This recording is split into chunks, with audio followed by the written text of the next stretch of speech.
আমি নিজেও জানি না এই ভিডিওটা অন্যদেরকে আমি কতটা শান্তি দিতে পারবো, কিন্তু আমার মনের শান্তি পুরোটা আছে। গতকাল সন্ধ্যেতে ঠাকুরের কাছে গিয়েছিলাম। এই হচ্ছে ঠাকুরের আসল জায়গা, যেখানে সন্ধ্যে প্রার্থনা করলাম। তারপর আমার আচার্য দেবীর জন্ম উৎসব অন্য জায়গায় যেয়ে পালন করলাম। চলো একটু দেখো সবাই।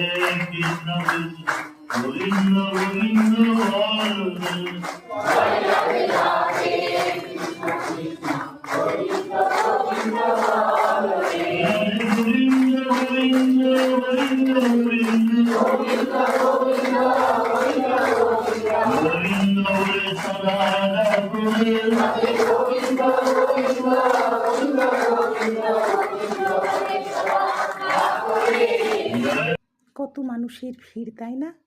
ঠাকুরের পরম্পরা বয়ে নিয়ে চলছে এই আচার্য দেবের জন্মদিন বলে আমরা সবাই একসাথে হয়েছি। চলো আরেক জায়গায় নিয়ে যাচ্ছি সবাই।